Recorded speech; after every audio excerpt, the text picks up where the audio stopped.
Clouds TV, empowering lives.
Mona gutwenda thank you ni undu wa gutuhotanira na kushukuru Baba kwa maana umetenda na umefanya na tumeona mkono wako siku ya leo na tunaenda kuona zaidi na zaidi mambo makubwa ambayo umeyatenda katika maisha yetu.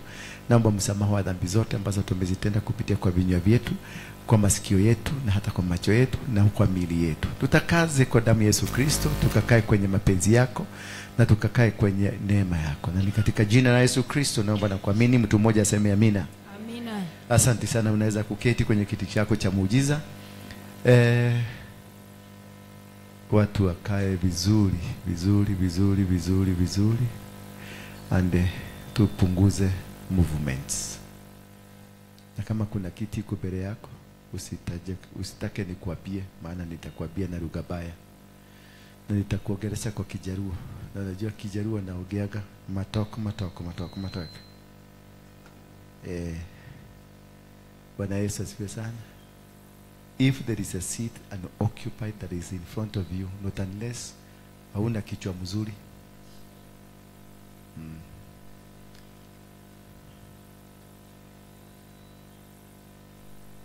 Habari. Halu. Uko togeithie. Oka. Mutumia ni murata wako. Oka kaogeithie. No atigire kunuma.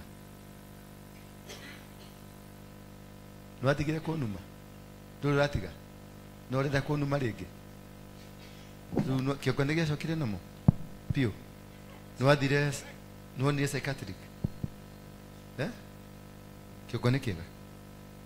Are you sure? You settled now. Ngoro nĩ yahorerire. Tondũ nĩ wanumire nginya ngĩmaka. No nĩ ndiagũkuire ũru tondũ nĩ kwendete. Wanyita? Nĩ njũĩ gũkuĩrwo nĩ kũritũ. Niĩ nĩ ndarumanire ngĩruma andũ a PCA pio nĩmehotoreire pio. Gũkuĩrwo nĩ mũndũ waku, it is not easy. Mũtumia ũyũ twarĩ ndũgũ tene twĩ mũkuru kwa Ruben. Ngĩmwĩra ndĩmũhikie. Rĩu mũthuri ũrĩa wamũhikirie arĩ mũici na nĩ ndarĩ mũici. Rĩu rĩrĩa ndendaga kũmũhikia rĩ, ngĩkorwo ndiarĩ na mbeca, ũcio ũngĩ nĩ maiyĩte handũ arĩ na mbeca itathiraga, mbeca itangĩrũgwo nĩ nũgũ. Rĩu niĩ rĩrĩa ndathire kũmwarĩria rĩ, akĩtwo nĩ ũcio kĩamba gĩkio waikirio cigana augĩra haha ũretigĩra kĩ akĩrĩ irima rĩu waikirio cigana cia haraka cia kũnjeheria aikirio kamirioni kamwe na hingo niĩ na ndiari mbeca akete kuhoya cia gukombora cia kuriha rent ni ndiari uri ongia kimugucia na kamilioni nona riu gitiguo gweta muthika cowe ndekonotete tugicoka tugicamania baadaye ndacinaga mbembe haria Kaiafa mukuru Kaiafa nona haria junction ya Likoni na mukuru ni hau hau niho ndacinaga mbembe no ndacinaga mbembe ti mbembe ndacinaga ndakoragwo na AK hau thi ni guthimira githa no ni ndiracina ki riu haha ni ndakora ngamugurira mbembe arie ndikigeria kumuikiria mbembe no ni akirio kadeo nao makoni marari wira taira marao na mbeca njega riu agikuo riu kadeo ni rahurukire nikio ramuona guku he's my good friend uga good friend no marakara moke mothe angirakara arakario ni mwana wake arakario aririkana muthuri wake aririkane niki maisha make nini arukaga anumaga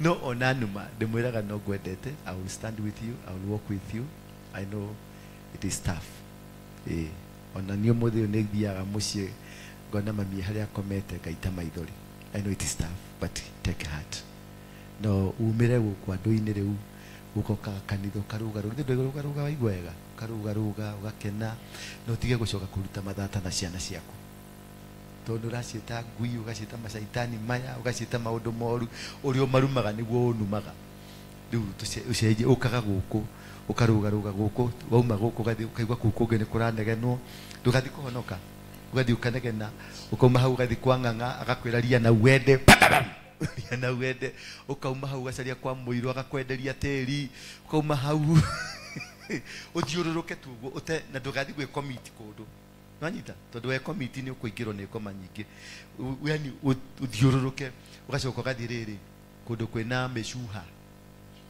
nwanyita taru haria Uhuru Park na kira githiururuka go andu maikarite kuga thiururuka ugathiururuka kiongo tugunyo twa twi ha tugathi tukiumaga tuothe geithia andu Bwana pewe sifa. Majina ni Phyllis Kariuki na nimeokoka. Kristo ni Bwana, yu ndani yangu na niko ndani yake. Ninamshukuru wakati huu ni kwa sababu amekuwa mwaminifu na sijarudi na nyuma, bado namtegemea kwa sababu kumtegemea kwangu ni safi kabisa. So mbarikiwe, niko pamoja nanyi na sijawawacha. Kara hujawacha nani? Mulikuwa na wao wapi? Thank you. No, I'm giving you an advice as a friend. I know it is tough, but now, ehera mechiri ni moru. Ikarevi. Muhorere ikarohe. Yes, thank you very much. We are Baba Brothers Keeper. Nimeona wakati nilikuwa nikiwaza pale nikaona wacha tumalize hii topic ambayo nilikuwa nimeianza kwa sababu si kitu mrefu, ni kitu kidogo tu. 20 minutes itakuwa tumemaliza, ndio tuingie hiyo mnatakaga ya kuwekelewa mkono. Leo nitakuwekelea mkono, utasikia mzuri. Nasikia last time Pastor Maina alihubiri mpaka saa 3 usiku. Baka mkamuachia kanisa mkaenda.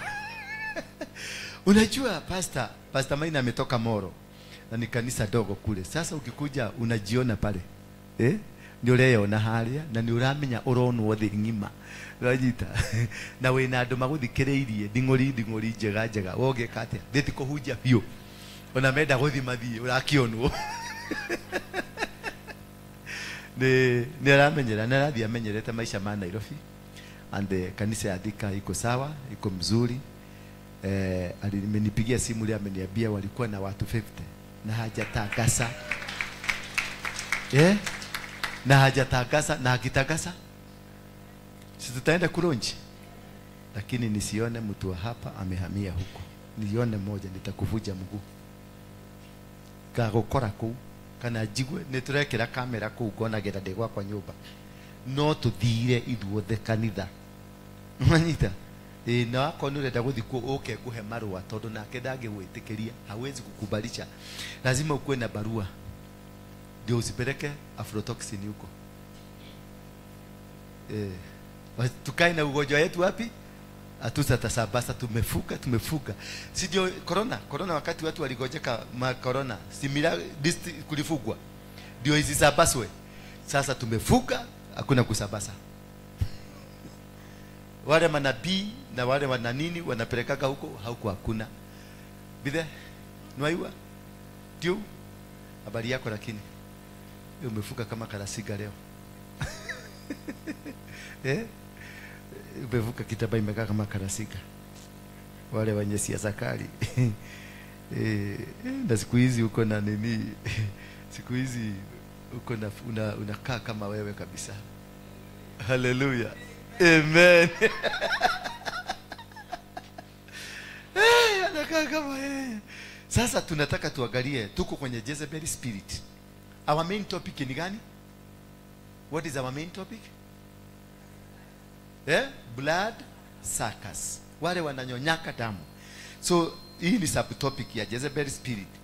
Nataka tuangalie 3 or 4, tukifika Mungu akitujalia tuende 4 ama 5 tutaenda, lakini nataka tuangalie 3 ama 4 main stages that the spirit of Jezebel used to infiltrate the church. Hallelujah. 7 main stages. The stages that the spirit of Jezebel used to infiltrate a church, a family, a business, whatever that happens. Wanatumiaga spirit gani? Na ni stage gani? Wanasaga, they plan. They have a very good plan. Can you main peke yake? The main, yeah, chini. They are strategic planners. When it comes to attack, the spirit of Jezebel inakonga the best attacker, the best organized spirit ambayo in a plan before they attack. In a plan, they organize themselves. Tulisoma tukaelewa, they also do spiritual mapping. They do a research na wanaelewa when, how and what to do. So they have stages. After they have wamepata the strategic plan, how will they attack kazi yako mpaka iaguke? How will they attack huduma mpaka iaguke? How will they attack marriage mpaka iaguke? How will they attack relationship mpaka iaguke? How will they plan, they sit down. Ndio naona familia yako wakati ndoa yako iliaguka, haikuaguka siku hiyo iliaguka. Ndoa yako iliaguka miaka 5 before. Iliaguka miaka 3 before, miaka 4 before. Kazi yako hiyo iliaguka, haikuaguka jana wakati ilifugwa kama 3 years ago. Lakini sasa strategically they have been pulling out. Wakingoa kikigi moja wanakaa na wewe, wanangoa kikigi kingine wanakaa na wewe, wanangoa kikigi kingine wanakaa na wewe. Whatever you are seeing that it happened last year ama this year, it did not happen this year. It happened like 5 years ago. It happened like 3 years ago. Whatever that is manifesting in the physical, it manifested first in the spirit. Therefore, that is why when ulianza kuporomoka, it was unstoppable. You would not be able to stop anything because already it had been operated in the spirit. Now it was just a physical, physical manifestation which came up. Whatever you see, kama venye unaona kanisa kama sasa watu wanainuka, unaona viongozi ndio hao wametoka ama watu wametoka fulani, kikundi fulani kimeondoka. Hakikuwa kimeondoka saa hiyo. Kiliondoka miaka 3 iliyopita. Kiliondoka miaka 2 iliyopita. Kiliondoka mwaka mzima iliyopita. Sasa hii inakuaga tu awaiting for that particular moment to strike. Bwana Yesu asifiwe sana. So hata kukufa kwako, haukukufa ate jeraka vitole ni alage kuire. Mwathani ni waheanaga na niwe wagira, ti kwagira agirire mundu ucio akuire tene. Bwana Yesu asifiwe sana. It is only they were waiting for that precious moment for that thing to happen. People die long time ago, but you die gradually. Unakufaga pole pole. The spirit in you, moto, ile moto iko katika maisha yako, inazimagwa pole pole. Haizimagwi mara moja, inazimagwa pole pole. Remember tukiwa kwa mlima, Mungu alituambia kuna watu wataondoka, 90% ya watu wa kanisa hii wataondoka. Baki sasa nikajiuliza, sasa 90% wakienda tutakuaje? Mpaka nikaanza kuambia Mungu, usikubali tu baba. Nikamulilia baba, akaniambia si ulinipatia kanisa. Nikakumbuka kuna siku nililala hapa kama miaka 2 ama mwaka 1.5, nililala hapa nikaambia Mungu, nimeshindwa na kanisa, chukua sasa ushukani. Mnakumbuka siku hiyo? Nililala hapa kama 1.5 years.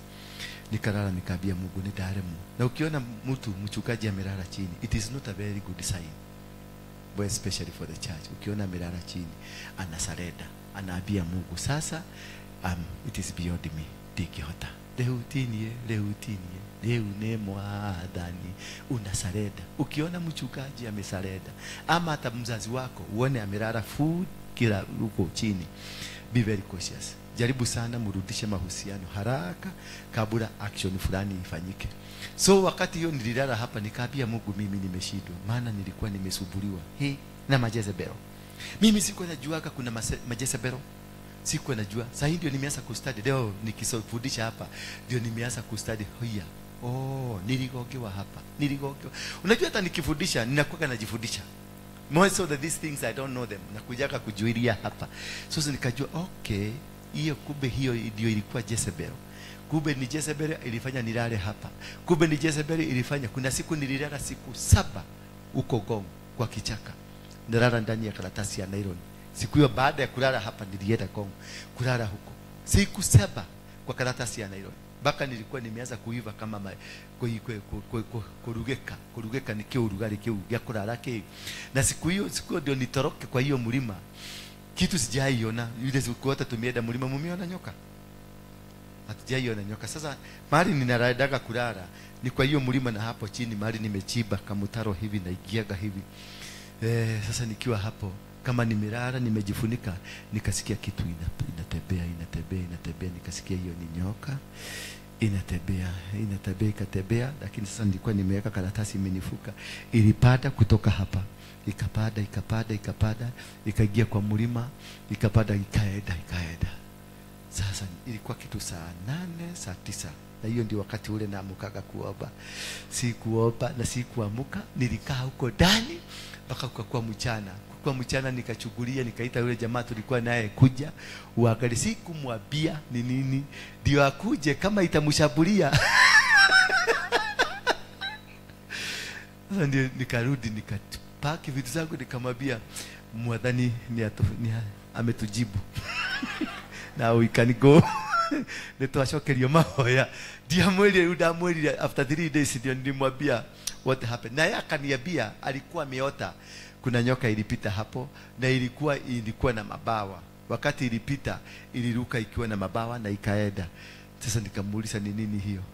Tukakaa tukaomba, Mungu akatuambia ilikuwa ile kitu inanisumbua hapa, ndio hiyo ilikuwa imetumwa ikuje iniangalie ni nini nafanya huko. Bwana Yesu asifiwe sana. So they strategically plan and they have every move to contain you and to stop you from moving to any level. 4, stage number 1, what they do? Step number 1, wanafanyanga kitu inaitwa spiritual assessment. Sema spiritual assessment. They do spiritual assessment. They assess how vibrant the members of the church are. Wanakuja wana study, wanajua how is the church vibrant, the vibration ya kanisa. Praise and worship team iko vibrated, ni how are they vibrant. Wanaenda kwa intercessors, wanaobaga namna gani. Wanaenda kwa ushers, wanaobaga namna gani. Yani they come and assess, wanafanya assess, wana discuss, wanaangalia each department of a church inafanyaga namna gani, ni gani iko juu, ni gani iko chini. Wana access ni nani, ni wa mama wa gani, ni kikundi gani cha wamama kiko juu, ni kikundi gani cha wababa kiko juu, ni kikundi gani ya youth iko juu. Wanarudi hapo, wanajua mchungaji ako kiasi gani, yani adhia gati, na huyu mchungaji moto yake iko level gani. Hiyo ni term spiritual assessing. They come and assess each and every one of you. Who is your supporter? Ni nani ananiobeaga sana? Ni nani anasimamaga na apostle? Ni nani mama mugani anaobaga? Nani anaobaga kabisa? Ni youth mugani ana believe in the apostle? Ni elder mugani anasimamaga na apostle? Wanarudi wanaangalia kwenye media, wanaangalia who is the media, who is the main, ni nani ndani ya media, ni nani anashikilia media. Wanaenda secretariat, wanaangalia ni nani ameshikilia secretariat. Wanaenda kwa ushers, wanaangalia ni nani ameshikilia. The same thing happens at your work, at your marriage. They look at which son, ni mtoto gani kwenye hiyo familia mwenye ako juu, ako na akili zake zimesimama vizuri.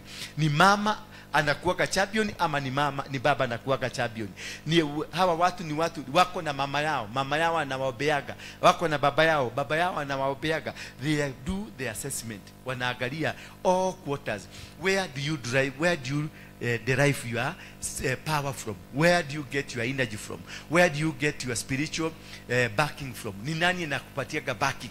Ni nani anakupatiaga hii? When, at what time? How do you do? Wakati uko chini, how do you operate? Unafungaga siku gapi? Unaobaga mara gapi? How many hours do you pray? How long can you pray? Unaweza kuomba masaa 5, unaweza kuomba dakika 10. How long can you pray? They have a data, a complete data. Wakipata hiyo data, sasa wanaenda wanakaa chini, wanajua where is the breaking point, wataigilia mlango gani, which is the easiest door. Sasa wana study, wanajua kama Dora Waroige wataenda baka kwa muherega, warudi nyuma kwa mababa, warudi wakute Dora Waroige guka yao alikuwa na mabibi 38. Wanajua this is a weakness. Bwana Yesu asifiwe sana. This is what happens to Judah. Wakati Judah aliprofesa hiyo na baba yake Jacobo, akaambiwa katika maisha yako you will produce the kings, and the scepter of the power of rulership, it will never depart from you. Sasa kule bikuni ni kwa shetani na kwa Mungu kukajulikana, this is a man that is carrying the mantle of the world. This is a man that is supposed to produce Jesus. This is a man that is supposed to produce David. This is a man that is supposed to produce Jesse. This is a man that is supposed to produce the next king is coming from this man. So wakajua from there, walienda backward. Jacobo si ndio baba yake? Jacobo alikuwa na mabibi gapi? Wawili. 4. Nani? Rebecca, Rachel, Bilha, na nani mwingine? Sasa akazaa watoto wangapi? 12. And then God came na akamuita Israel, akambadilisha jina kutoka Jacob akamuita Israel, kumaanisha Israel ndio nani? Ndio wataproduce the 12 tribes of Israel. Kwa hivyo the formation and the ground, the formation and the systems za dunia zitajengwa around this man. So wakajua this man sio yeye, mtoto yake ndiye anaweza. So that's how the demon the reason. This man amezeeka, sio yeye. Kwa hivyo nani already amezaa watoto, wakaenda kwa kila mtoto, wakamaki kila mtoto, wakajua huyu mtoto tuakili twake tuko hivi. Kila mtoto huyu wakaweka mtoto ya kwanza anaitwa Ruben, wakamweka wazimu, wakamwambia aende upite na bibi ya baba. Akaenda akapata kadogodogo ka baba, si bibi kamili, the girlfriend. Akaenda na yeye akapita nako akachovia asali.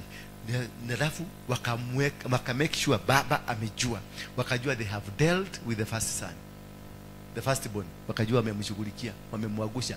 Wewe unaona jamaa alienda kuhanya na nini na mtoto ya bibi ya baba yake, lakini the main objective and the plan was to disrupt the system ya leadership, because it was the first son who was supposed to take inheritance, na ndio akuwe na hiyo power na authority.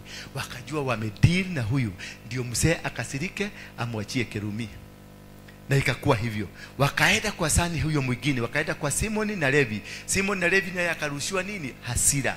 Because they were planning and trying to make sure that the first, the second, the third wote wamekorogeka na hawawezi kupokea baraka ya baba.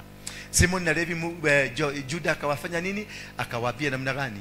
Wewe umefanya nini? Wewe kwa sababu ya hasira walikatakata ng'ombe, wakaambia mtaishi kwa nini? Kwa upaga. And that was the end of them. Hasira ikawekwa ndani yao, na watoto wale wote walizaliwa in that generation wote waliishi kwa nani? Kwa hasira. Which son do you know? Moses. Moses was from that clan. Na ndio naona Moses hata kama alikuwa naongea na Mungu na alikuwa anafanya kazi na Mungu, alipatwa na hasira, hakuenda mahali, hakuenda Kanani, because ya plan ya Jezebel ile alimplania. Sasa Juda Na yeye wakati kulitolewa unabii, immediately they started working on this. Immediately Juda akaletwa bibi. Na aliletwa bibi akaoa, akazaa watoto. Watoto wangapi? 3. Kijana wa kwanza, kijana wa pili na kijana wa tatu, the boys. Kijana wa kwanza akapulaniwa, akaletwa nini? Msichana anaitwa nani? Anaitwa Tama. Tama wakati alikuja akakutana na kijamaa. Hiki kijamaa sijui ni nini alifanya, wakakosana na Mungu. Inasemekana Mungu akamuua, akamuodoa. Alipokufa immediately kukaletwa pulani. Wazee wakakaa chini wakasema second born son alale na huyu mama azalie first born son. Unaona hiyo kisugumkuti? Sasa wewe unalala na mwanamke ukijua bego hilo natoa si yako, huyo mtoto hataitwa wewe. Hataitanishwa na wewe, ataitanishwa na first son. Why? Because they were planning. Hiyo ndio system, ndio kiongozi wa kwanza atoke, achomoke.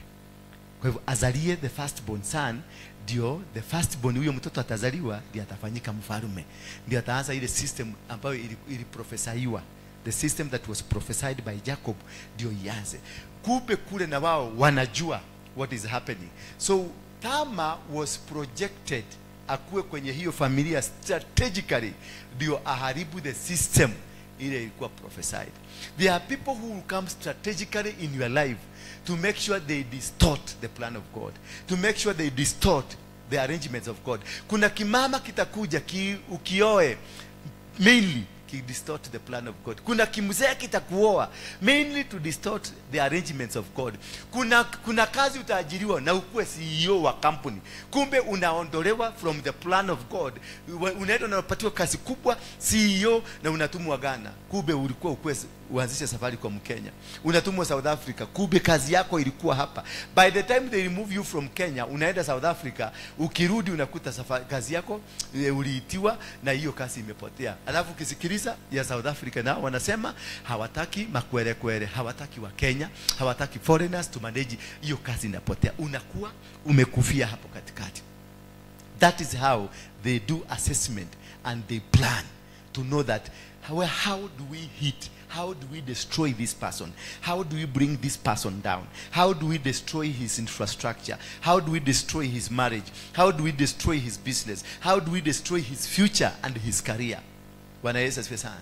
That is, they plan, they do assessment, they understand every need and gritty. Sasa immediately wakati huyu kijana aliambiwa lale wazae na huyu mama, hakuzaa, hakuweka ndani, alimwaga chini. Hiyo ndio inaitwa masturbation. Alimwaga chini. Na masturbation, ukifanya masturbation utakufa. Unakufaga. Spiritually unakufa, and hata physically utakufa. Kwa wale watu wanafanya masturbation, mkono juu, watu wa masturbation, wa mama masturbation. Najua mwezi kuchukua sahi, lakini kama ingekuwa usiku tungeinua mkono. Lakini haithuru, wewe ndio unajielewa, masturbation inaleta roho ya kifo, spiritually and physically. So wakati jamaa alimwaga bego chini, Mungu alikasirika. Alipokasirika na akaua huyo kijana. Sasa ukasemekana kijana ya tatu hawezi kuproduce, maana hajafika miaka ya kuproduce. Sasa mama akaambiwa kaa hapa, detention, kaa hapa, but it is a strategic plan. It's a strategic plan. Mama akaambiwa akae, aogoje kijana huyu mwingine akomae, ndio watoe bego. The spirit ambayo imekuwa ikimanipulate the first son and the second son, ambayo imeua the first and second son, ikaigia kwa mama bibi ya Juda, ikaua bibi ya Juda. Bibi ya Juda akakufa. Alipokufa, mzee mwenye hakuwaga na tamaa, kwa sababu Juda alikuwa mzee wa nyumba 10. Hakuwaka mzee wa matamaa. Wakati mama alikufa, akawekwa roho ya tamaa. Bwana Yesu asifiwe sana. Unaona ni nani the player hapa? The player is this woman ambaye amecheza na first son, amecheza na second son, ameingia sasa kwa mzee. Ameua bibi yake. Ile same spirit imeua bibi. Bibi alipokufa, mzee alianza kupatwa na joto. Joto isiyo ya kawaida. Unakuta tu akiona mtu unaona anafanya hivi. Mzee mzima badala Amon alienda kutafuta mtu ya kujipatia pole na yeye. The same woman akatolewa na the same spirit, akaenda akakaa kwenye makutano ya barabara. Na akaambiwa vaa buibui, maana alivaa buibui. Akaambiwa vaa buibui. Akaenda akakaa kwenye makutano ya barabara. Alipokaa kwenye makutano ya barabara, naye mzee akawekwa joto. Alipowekwa joto na the same spirit, hiyo spirit ikamwambia ndukiumagara kiocarie mundu we kagukorera kotegukwira ha ndumere ugo charie mundu. Mzee akaanza, hiyo spirit ikamsukumusia, akaenda kutafuta mtu hajui kule anamtoa, maana huku kuzima hakukuwa na maraya, hakukuwa na jagiri, hakukuwa na hiyo maneno matendo mbaya baya. Mahali alienda kutokelezea strategically tu walikuwa wameplan. Habari alitokelezea, alipata kamama kamekaa kamefunika uso, maana hakujua ni yule mtoto wake. Akamwambia mama, ni aje, si unisote mwili wako ati mwega, nidrani ndikwehe pole chini sote. Mama akamwambia, nitaweza kukusote lakini utaokode haki. Na kumbuka ni mtoto yake, bibi ya watoto wake wawili. Ndio anamuuliza, utanilipa nini? Mbiu bibi, tangu mwanzo ulisikia kuna mahali alikuwa kahaba? Unasikia kuna mahali alikuwa maraya? Lakini this woman was strategically planted in the family to make sure the prophetic word of the family will not be fulfilled. There are people that will be planted in you, in your ministry, to make sure the prophetic word of your ministry haitaenda. Kuna watu watakuwa prophetically, watakuwa positioned in the family to make sure in the family marriage yako haitakuwa. Utaenda uagukie kimutu kizuri kama kimutu kama hiki, uagukie kimutu kizuri hiki na muanze kutembeaka naye, kutakuja kishetani hapa katikati to make sure hii relationship imekufa. Watapata, na nitapata kasiana kazuri kana nipenda kasiana tulikuwa tunasoma nako kako university, tutakutana nako na hapo hije tuende hivyo tukifikiria tumejificha na huko River Road huko Karumaido, tukifikiria tunapita chochoro hivi, kumbe na yeye ameenda kutafuta kazi ya printing na huko chini tunaenda tunakutana. The reason is kumaliza hiyo relationship ikufe, anakutukuta red handed mpaka najaribu kuagea mdomo inasema inafanya hivi. Ananiuliza, what are you doing here? Because that was the agenda of the spirit to make sure tumespoiliwa. Sasa huyu naye kwa sababu ni wale watu wanakaga wanaume masculine, anakasirika, anasema hiyo relationship ikufe, iishie hapo, na inakufa. Sasa huyu ambaye alikuwa mimi nilikuwa destiny yake na yeye alikuwa destiny yangu, tunateganishwa. Mimi naenda changu na yeye anaenda chake. Tutakuja kurealize we were both destiny helpers tukikuwa na miaka 70. Sasa niambie mwaka mtu kama huyu amekuja akiwa na miaka 70. Angekuwa hiana ate. Alikuwa shuhitie keromo na magegoda ile kenini kiago yako wewe. Ya fosto ocho yako na tunawachanishwa, tunateganishwa forever. About 10 years, 15 years tunakaa karibu tauni moja, but we will not be meeting. Why? The spirit permanently is there to make sure we don't come together. So kamuse kalipoenda, because they wanted to destroy, to distort the plan, the entire plan of God into this family of Judah. Kamama kakaenda kakamwambia, sasa si utaleta kitu kidogo? Akamwambia, mimi sina kitu, lakini nitaenda, wewe nipatie mzigo, nikienda nitaleta kitu. Akamwambia, hapana, basi nipatie kitu kile kitasema utarudi. Patie kitu ndio nijue narudi. Akamuitisha pete na akamuitisha nini? For the spirit of Jezebel to win over you, they must dethrone you. Their plan is to dethrone. Pete ni maagano, is a covenant with God. Na covenant with the Father and God. Na mkwajo ni muthegi wa thamaki. Hiyo ndio alipatiwa. Hii ufalme haitatoka kwa mikono yako. Sasa mama, the spirit of Jezebel, what they normally do, it is to dethrone you. Wakutoe from the kingdom so that they destroy you. Bwana Yesu asifiwe sana. The agenda, after doing the assessment, they knew where your power is. Then mama akamuitisha muthegi, akamuitisha pete, akamwambia tuingie kwa maigo ya, maana hawakwenda rojini. Maana huko hiyo kijiji mzima walipo huyu jamaa Abdullah huyu alikuwa rafiki ya huyu jamaa, alipoenda baada ya kupeleka kabusi kwenda kupeletia huyo mama, waliuliza mama alikuwa hapa, ameenda wapi? Wazee wa huko walimwambia hii kijiji haijawahi kukua na maraya. Kwa hivyo Juda na huyu mama hawakwenda wapi? Hawakwenda kwa rojini, maana hakuna rojini huko. Maadhi leto maigo ya ini. na gudito maigo ya inere, then this Jezebel spirit, your spirit, ilikuwa already isha organize mayai kwa tumbo ya mama na sperm kwa tumbo ya mzee, ati lazima ikiingia lazima isharikie. You can see the plan.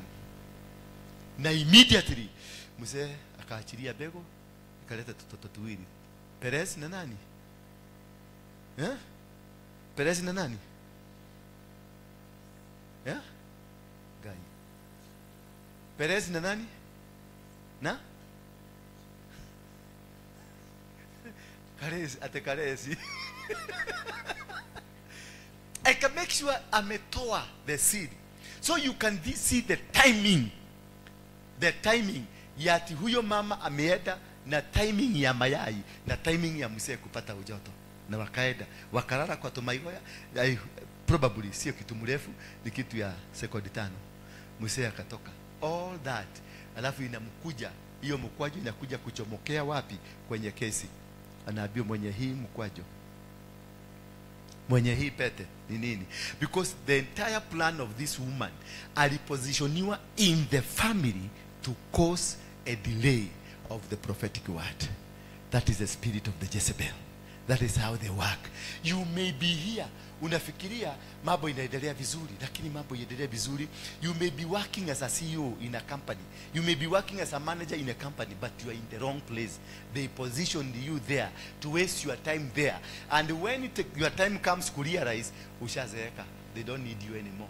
Where you are needed, where you could have yielded, mahali ungelete mazao. Sasa angalia, baba iniro, father iniro amelala na daughter iniro, ndio amelete ufalme. Lakini kwa sababu the father ndio yeye alikuwa na bego, still bego ilisharika na ikatokea upande yule mwingine.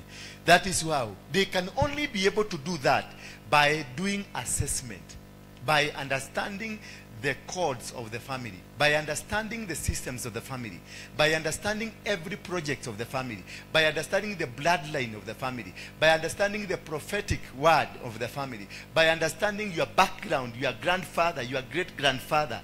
They must have done the assessment so that when they strike, they know how to strike.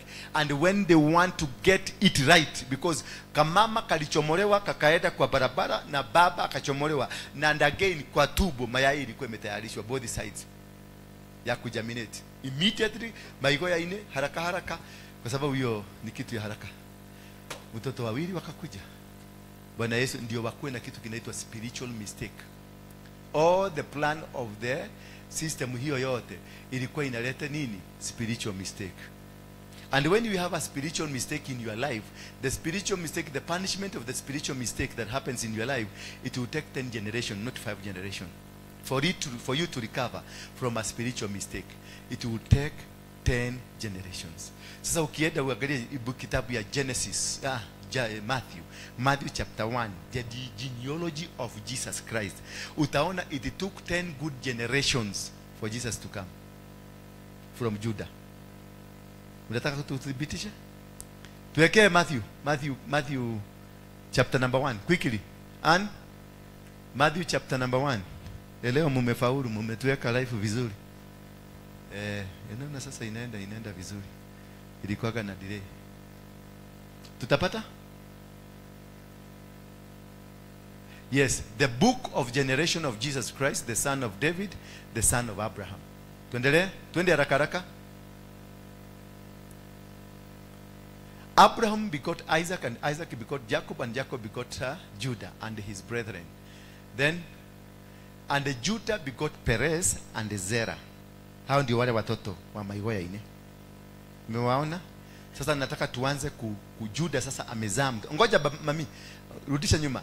Judah sasa amezaa mtoto wa kwanza. That is where now we are starting to count the generation that is going to produce a king. Bwana Yesu asifiwe sana. Sasa tuangalie.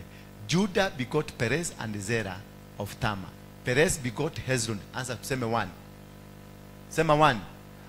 Hezron begot Ram. Tuendelee haraka mami. Ram begot Aminadab. Aminadab begot Nahashon. Nahashon begot Salmon. Salmon begot Boaz. Boaz begot Obedi. Obedi begot Jesse. Jesse begot Jesse begot number 9. Mfalme amepatikana, yule aliambiwa atazaliwa amepatikana in the 10th generation because of a spiritual mistake. When you do these things tunafanyaka hapa kidogo kidogo, tunafikiria ni kitu rahisi. It is a spiritual mistake that will cost you 10 years. 10, not 10 years, 10 good generation. And those days a generation was 150 years. So how many years zilienda hapa? 1500 years. So shida ambayo unapitia saizi, labda it is in you 1000 years, it is in you 700 years, it is in you 800 years. Na unakuja hapa unasema niekelee mko. You need teachings first. Ndio uende uangalie, ndio ufuatilie that genealogy, ndio understand what really hinders you. Because unaetanga vizuri, unaanzanga safari mzuri, unaedaka vizuri, but at some time somewhere something happens. Something just crops on. Na ikicrop inakusimamisha, inaharibu mipango yote. Hello. Mwathani agocwo. Gukiri uguo. Spiritual assessment, they assess how vibrant members of the church are, vibrant members of the family, vibrant members of the community. And also number 2, they assess the fire in you, the fire in the church, the fire in the family, the fire in the business. Lazima wajue hii family inakuwa na moto gani. Ugalie sasa hapa walizima moto ya firstborn son, because the firstborn son ndiye ako na moto ya familia. Wakazima kale kabiri kalikuja na kiherehere yake, atikanataka kulala, ndio kaleta mtoto, kakawekelewa jiwe ya mwisho. Mzee naye kwa sababu mzee ndiye alikuwa na fire ya hiyo family, ndiye alikuwa na prophetic word, akakamatiwa maigo ya 4, akamaliziwa huko. Wakati alienda kufanya kesi kuuliza, wewe umetoa miba wapi? Mama alimwambia ngoja kidogo nikibie kwa nyumba na kuja. Mama akakibia, akaleta mkwaju na ile bete. Akaambia wazee, fugueni hiyo kitu. Wazee wakafugua.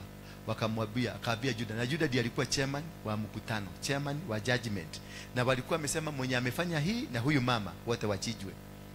Sasa wakiwa mzee akiwa pale kama chairman, Juda akaambia mzee, fugua hiyo kitu. Wewe ndio chairman wetu, fugua.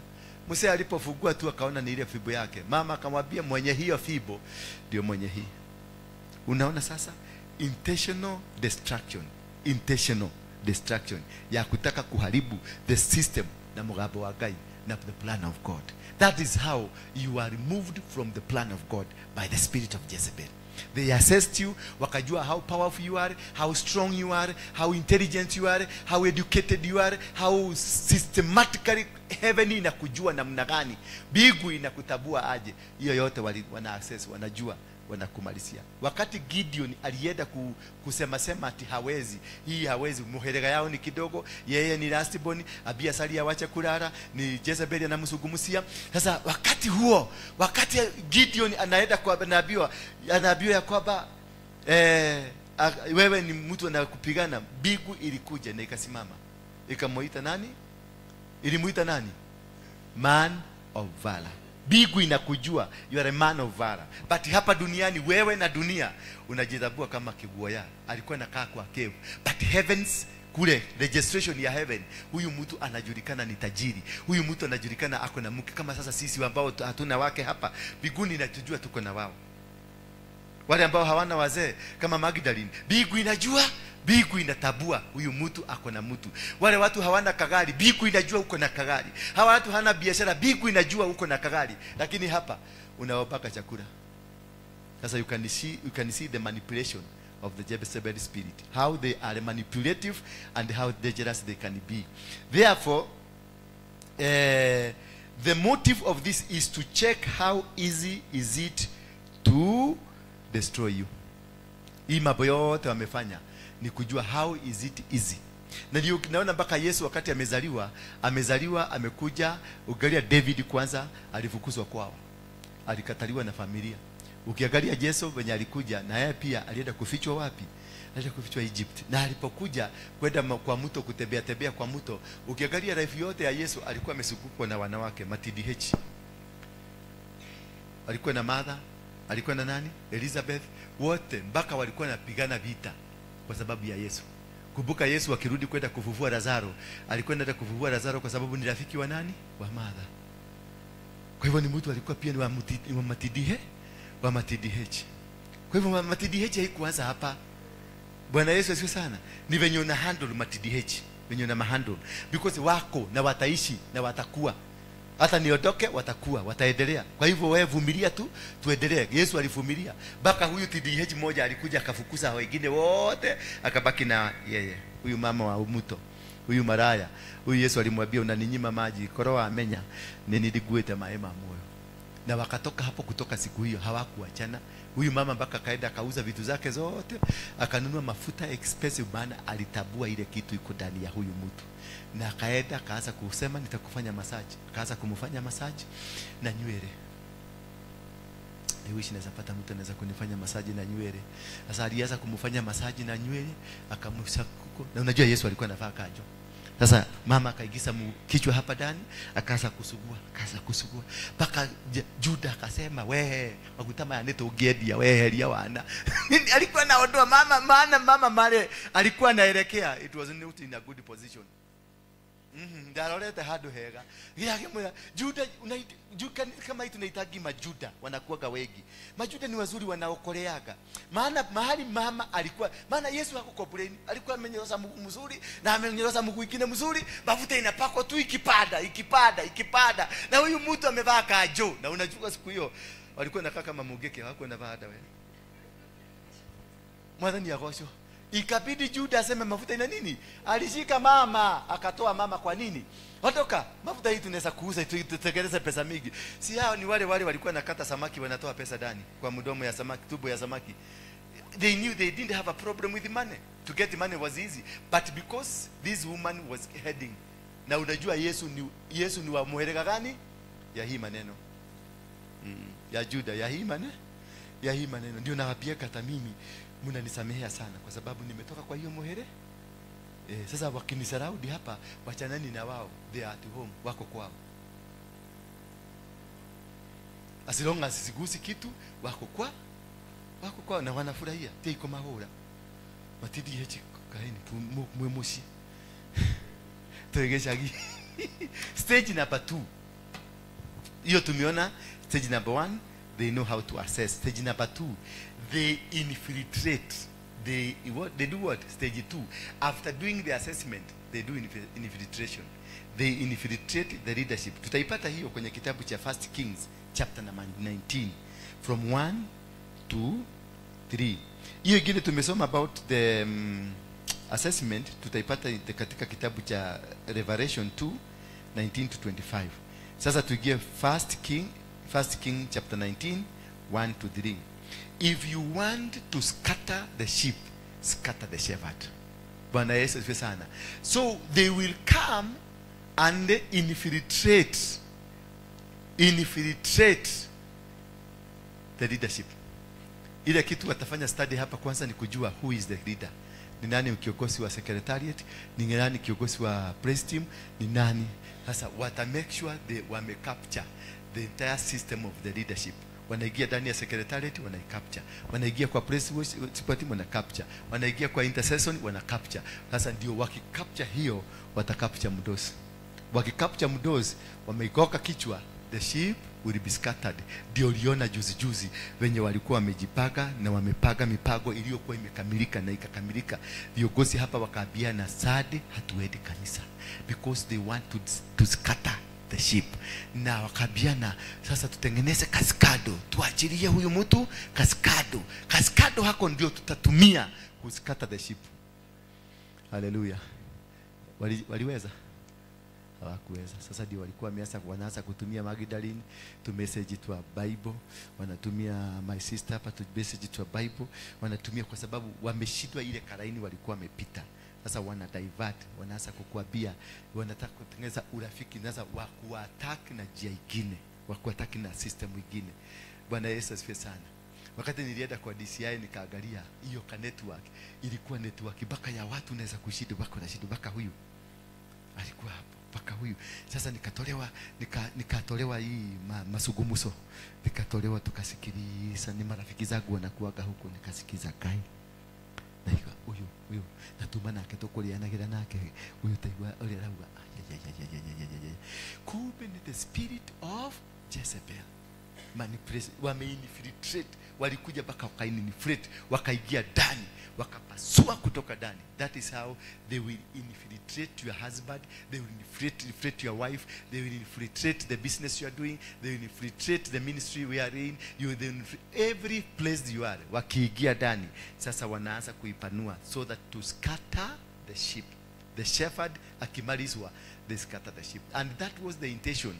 By last week, 2 weeks ago, hatungekuwa plan yao ilikuwa imekamilika. By 3 weeks from today walikuwa shamaliza, na wakasema sasa tugoje twende tukakule kabusi. Sasa kabusi kamekuwa postponed because wanajaribu kugoka mtu hagokekaki. Unajua, when you are yourself and you know yourself and you control yourself and you have reservations within you, ati haukupatiana kitu yako yote, ulipatiana quota huko na 3 quarter. Wakizima quota, 3 quarter inafanya kazi. Haleluya. Ni kutumia nini? Akili ni mali, na kila mtu akona zake. Kuna watu usisubuke ukisubuana na wao, ati unafikiria unaweza kummaliza. Watu kama Dora Waroige si watu wanakuaga normal. They are not human being per se. They are spirits. They are people who are spirits. Before you start engaging such people, think it twice, because you will never get it. Unaenda kukaa chini, mnaenda kukaa mkipaga. Dora anakuaga hapo akiwasikiliza, na anakuambia venye mlikuwa mnasema, na nilikuwa hapo na nilisikia. Sasa you can imagine mtu kama huyo. Mtu kama huyo. Sinawaambia polisi walikuwa nakuja kunishika, ninakaa tu kwa skiti, ninakaa tu hivi. Naona watoto wangu wananiangalia, polisi wamekuja wanauliza, baba yenu wako wapi? Watoto wananiangalia, maana wanafaa polisi wanataka kuona baba ndio huyu amekaa hapa. Watoto wananiangalia, polisi wanaangalia pale, watoto wanaangalia, polisi hawanioni, na mimi sikuwa najua hawanioni. Mimi nikakaa tu hivyo, nikakaa kwa sababu already wamekuja watanishika tu. But what happened? Walingangana kutafuta, wakaingia bedroom zote, wakaingia room zote, wakaingia mpaka kwa choo, maana waliambiwa na neighbor ameingia saa hii, ako hata gari yake ndio, hata mkienda kuguza kiti mtasikia bado hiyo kiti ni moto, ameingia saa hii. So they were sure, but they left me there. Walizunguka nyumba mzima, walipozunguka nyumba mzima, walienda wakaenda. Watoto wangu wakaniuliza, you mean hawakukuona? Mtoto wangu anaitwa Samia akaniuliza, baba, are you a human being? Wewe ni mchawi? Nikamuuliza kwa nini? Si wamekuacha hapa? Sisi tunakuona. What happened to them? Mimi nikawaambia hata mimi sijui, because there is a way God will switch you. Bwana Yesu asifiwe sana. There is a way God. Unaona sasa walikuwa wamejaribu, wamesema wamemalizia Juda na hiyo kitu na prophetic word, but God used the same plan hiyo ya kumumaliza kuleta Tama, kuleta nani, Perez na Zera, wakakuja, generation ikaendelea, hata kama ilichelewa lakini iliendelea. Kuna watu usishinde ukingangana na wao, ni bure, utapoteza wakati wao. Unaona kama mtu haka kanaitwa Kasogo, si kama mtu kakukibisano nako sana, kwa sababu ni kama dhabahu. That man is a spiritual man. Ukisikia anasema Singapore, he is not mad, he is seeing Singapore in Kenya. He is not mad, he is in the spiritual realm. Nyinyi mko in the physical. Nyinyi mnasema haiwezekani, kwake itawezekana, kwake inawezekana. This man kumshida ni madhabahu, si kula. Uliona panyako? Uliona panyako akipiga duru? Nakupatia kiti, chukueni, sitaki. Wewe Ruto utatawala milele. Na ni mtu mlikuwa mnapigana na yeye. Alizunguka akipiga duru panyako. Enda huko mbele. Bere karatasi zote za kujaza, hizi za kujaza za form 13, ni form 13 zote Kalisi ameshida, lakini skrini ya ABC huyo mwingine ndiye ameshida, na hawakujua. Ni mtu alijua baada 2 days later ndio walijua skrini haikusoma the same makaratasi. Hiyo ndio tunaitaka high level witchcraft, na hiyo ndio itatumika. Si kura yenu itatumika, Wakikuyu, si kura yenu itatumika, ni madhabahu. Msiweza kungangana ati sisi tuko wengi. Hiyo namba yenu yengi migi itabadilika ikuwe ya Wasomalia that day. Nyinyi ya Wasomalia mkuwe nayo, na mtakuja kujua after 1 month, after jamaa amechukua sword na amesema mjiga yote mwenye nasema, because by then hata hitaji kura zenu. He will be working on changing the constitution, because he is working for a plan of 20 years. hana election ya 2027 yamemaliza, anafanya 2032. Hiyo ndio napaga sasa. Yes. So first king tumewekewa, tuweke mami, tuweke haraka. And Ahab told Jezebel all that Elijah had done, and withal how he had slain all the prophets with the sword. How Jezebel alikuwa amechija ma prophets. Verse 2. Quickly please.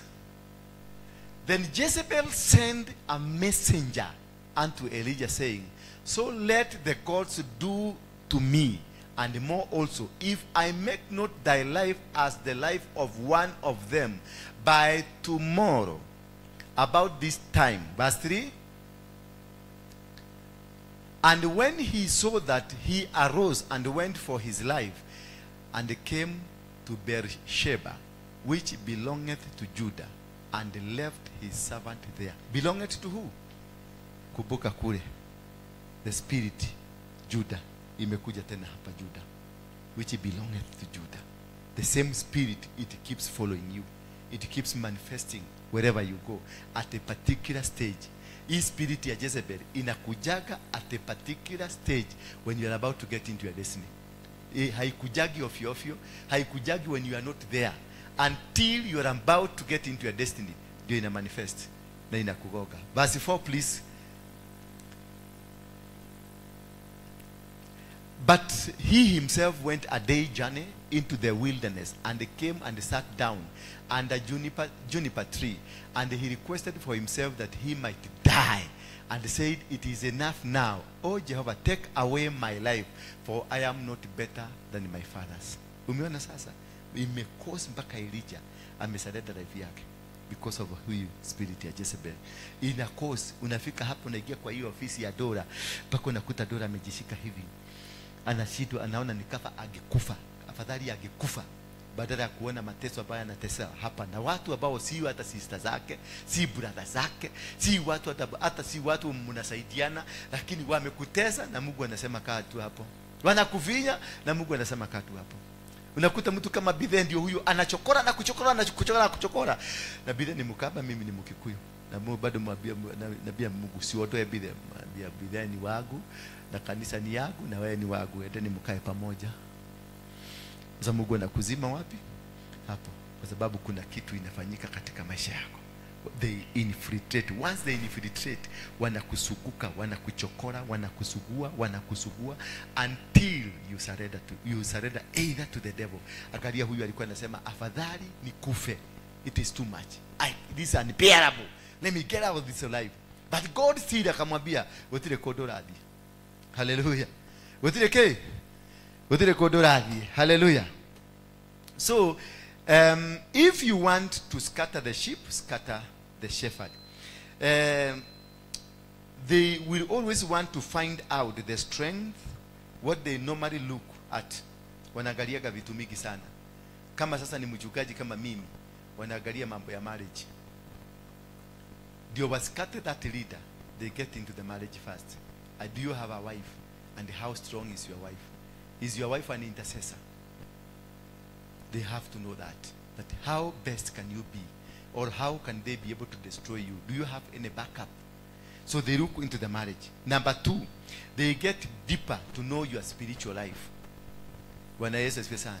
They get deeper to understand the spiritual life. Wanaingia katika hapa kuangalia the spiritual life of this ministry, the spiritual firepower. How strong are we? How powerful are we? How creative are we? How do we hold our hands together? How do we pray? How do you handle our prayers? Are we persistent? Are you targeted? Do you do targeted prayers? Do you do persistent prayers? What kind of prayers do you do? They have to come and analyze. Once they infiltrate the leader, they wanaanza kutafuta who is the backup. Ni intercessors wangapi wanambackup? Ni mama wangapi wanambackup? Ni wazee wangapi wanambackup?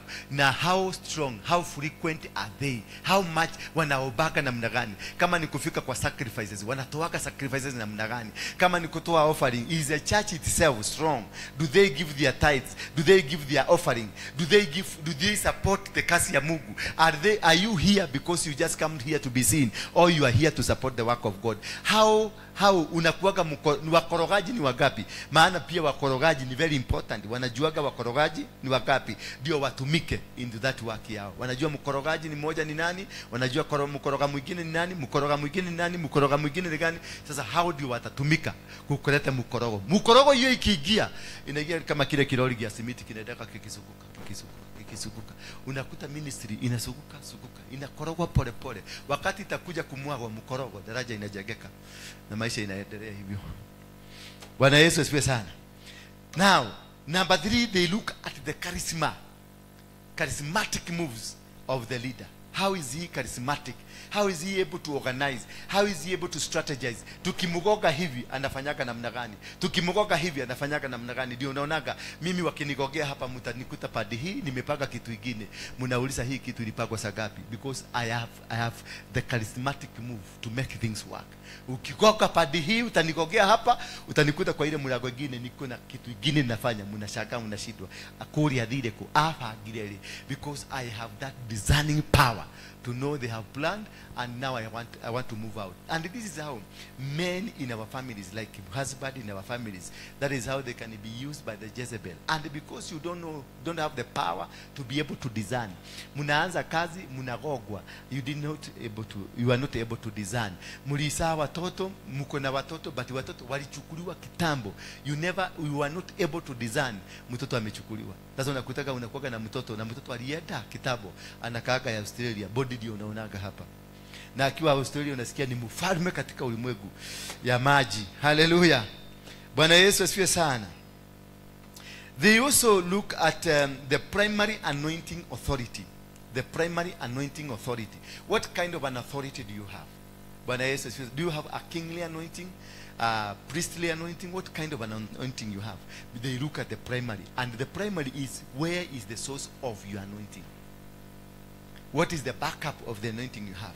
Wewe umetoka kwa mzizi gani? Ndio unaona wanasema wanafuatilia. Sasa tumefuatilia Yesu mpaka kwa Juda mpaka kwa Jacob kwa Isaka kwa Abraham kwa Mungu.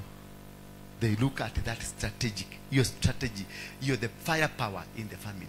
The firepower in the family. They also want to know, how strong can you be? Wakianza kukuvuja, watakuvujia wapi? Waliandamana na nani? Na Musa. Walitembea na Musa, wakaandamana na Musa. Kila mahali Musa alienda, alikuja, kitu ya kwanza alikutaga ni kitu ya kumweka hasira. Kila mahali alienda, aliwekwa hasira. Akiwa kwa Farao, aliwekwa kwa hasira. Akiwa kwa, because they knew this is the only the place we can break this man. This man is anataka naongea na Mungu. This man is anointed, is a special man. Is not an ordinary man. But their clan inaweza kumwagusha. The maneno iliachiliwa kwa clan yao, hiyo tukiitumia tutamuleta chini. Sasa hiyo mahali popote Musa alienda, kutoka kwa Farao aliua mtu akatoroka. Mahali alienda kusaidia watoto wa Jethro, aligokana na watu akaenda. Hasira, alipatwa hasira. Every place alienda, hasira ilimpata. Hasira walimweka, because they knew tukiendelea kukoroga abiyo mama atoke aende kabisa. Tukiendelea kukoroga anakorogewa, mtu anakorogewa kwa ile kitu ambayo inaweza kutumika kunyoa yeye. Haukorogeago kwingine. Ndio na mimi unaga ninakorogewa kwa TDH. Maana huku kwingine hamwezi kunishika. Halo. Na korogeo kwa TDH kwa sababu gradi hadha ni TDH mkubwa. So hiyo ndio ile madhabahu mimi napiganaga nayo. Na nimeiweza, kama nimeweza hapa, si nimeweza? Halo, wewe umewahi kukua TDH? Tuseme ukweli. Ujui? Bwana asifiwe sana. So kila mtu ako na ka weakness. Na hako ka weakness ndio wana penetrate. Ndio wanapitiaga.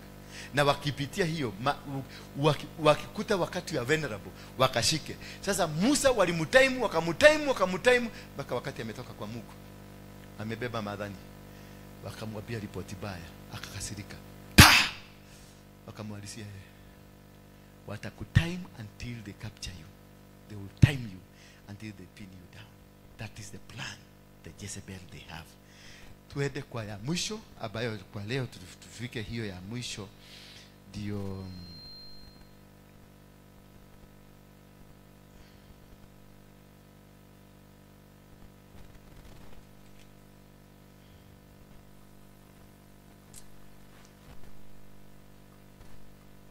tukifuata hii itaenda siku 3.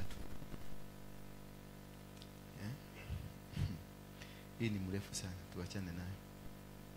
Acha niwaombe. Hiyo tukienda na hiyo nitakaa kama Pastor Maina.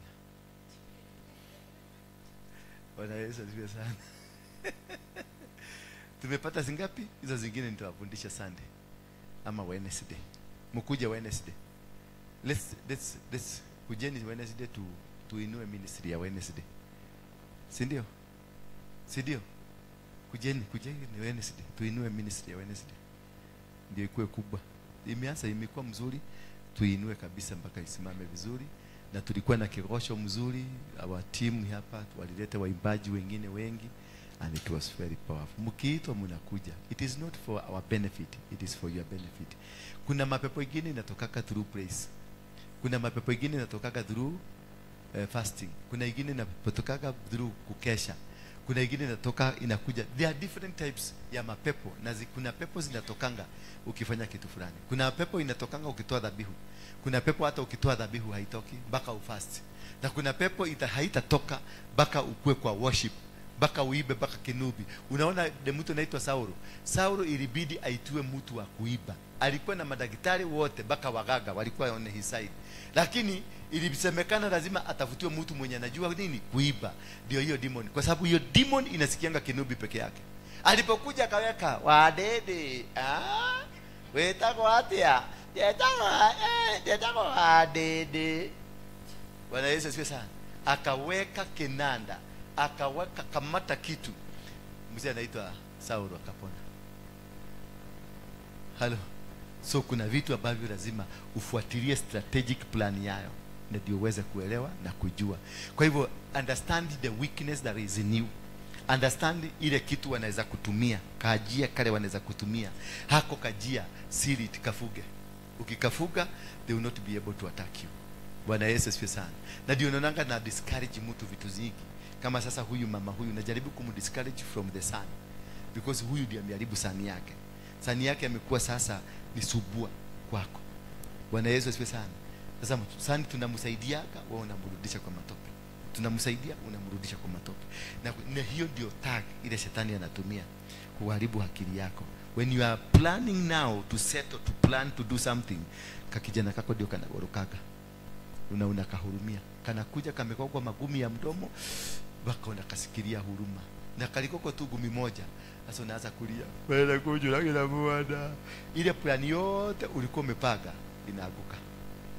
So monitor the movements. Yeah, what angalia mara 2-3 ni nini ilitumika kuzuia ile kitu ulikuwa unataka kufanya. Ulikuwa na mpango mzuri ya kwenda, what happened? Last year ulikuwa na the same plan, what happened? Hiyo mwaka mwingine miaka 5 ilipita, kuna kitu nilikuwa nataka kufanya, what happened? Ukijua what happened, uone kuna consistency, ujue that is the demon against your life. Tusimame kwa miguu yetu. Nataka tuabudu. Nataka tu worship. Toeni viti muweke kando. Nataka tu worship. Kuna demon hiyo ya Jezebel, nataka iondoke. Demon ya Jezebel inataka kagita. Hello. Demon ya Jezebel inataka nani? Gita. Gita itengenezwa kama ile ya ng'anga. Iogee kama ile ya ng'anga.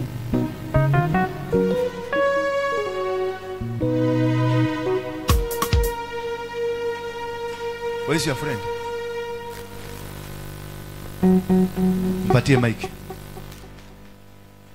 Ameenda wapi? Ameenda kwa choo?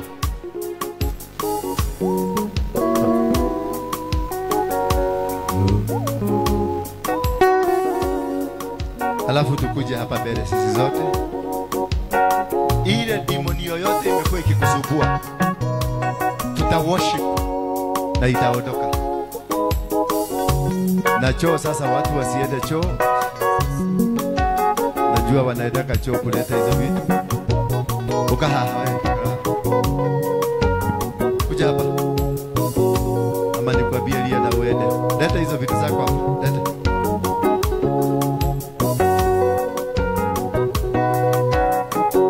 Shige hali.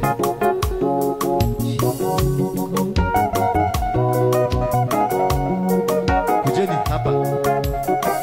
Kujeni hapa. Kama niongee na Kizungu kama hiya.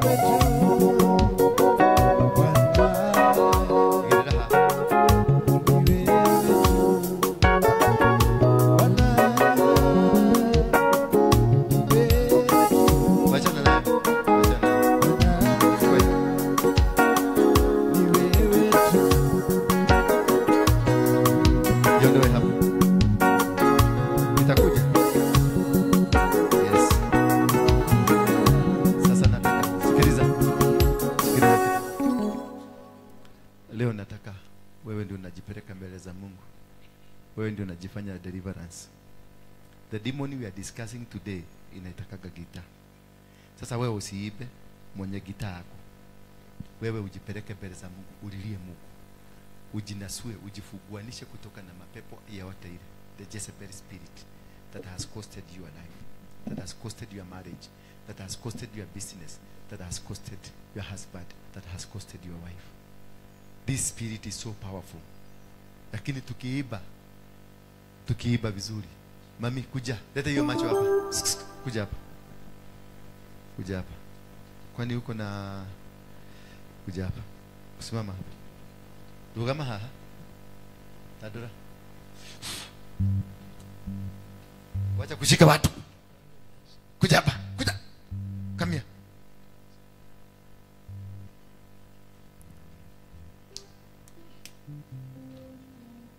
Out.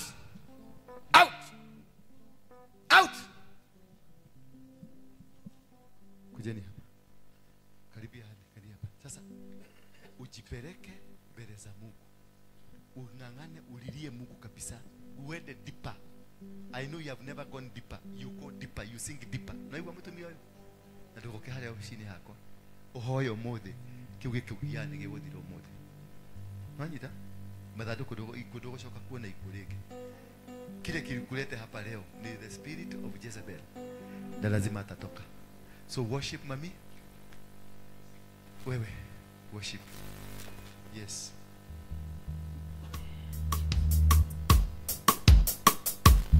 Sasa nyinyi hamutaiba, nyinyi ni kujipeleka mbele za Mungu. Inua mikono yako sasa ujipeleke mbele za Mungu. Kumbusha Mungu. Anza kwa kutubu dhambi zako. Anza kwa kumwambia Mungu nimekuleta msamaha na kuja kuomba msamaha wa dhambi zako.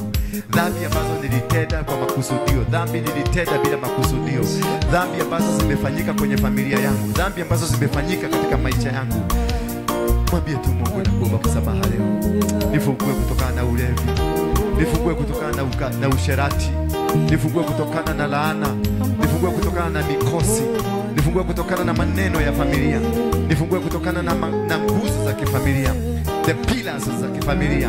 The confusion. The challenges. The judgments ambazo zimekuwa kwenye familia yetu. Nani kama wewe mwenye nguvu kama zako? Nani Bwana ni kama wewe?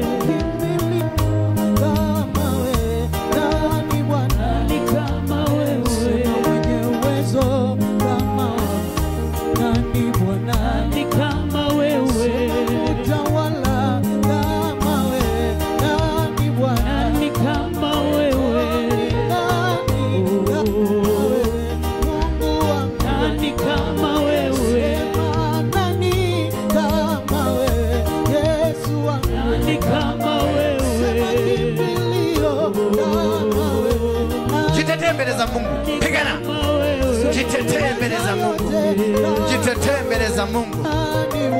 Jitetee mbele za Mungu. Pigana. Mwambie Mungu. Peleka malalamishi yako mbele ya Mungu.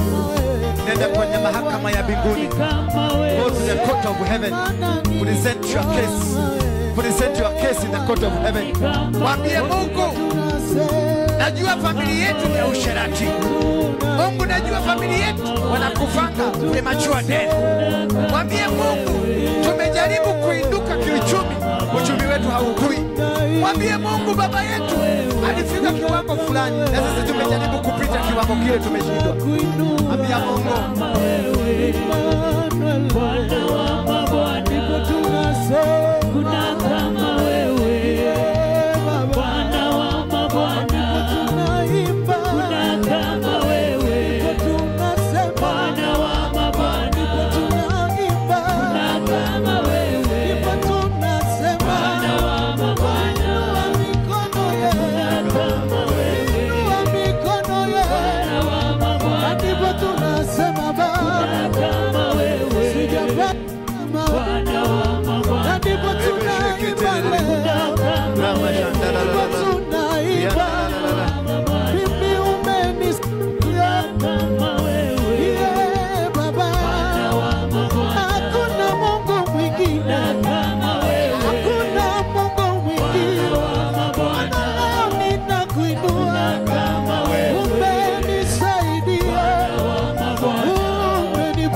madhabahu ya baba yako, madhabahu ya mama yako, madhabahu ya maeneo, madhabahu ya bwana yako, madhabahu ya mke wako, madhabahu ya kanisa.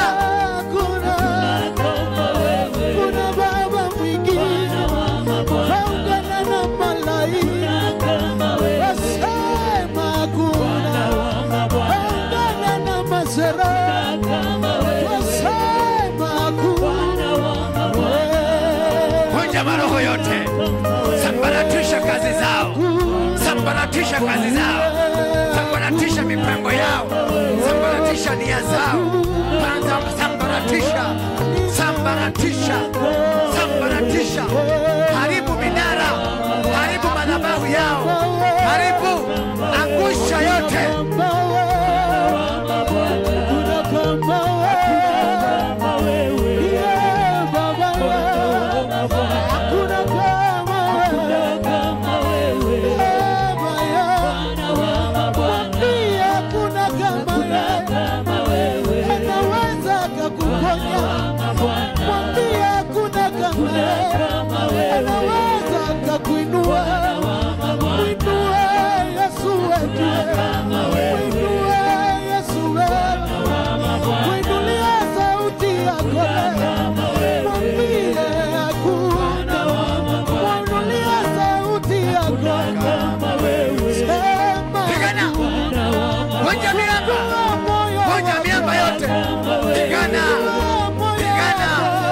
Haribu kazi zao, haribu mipango yao, haribu nguzo zao.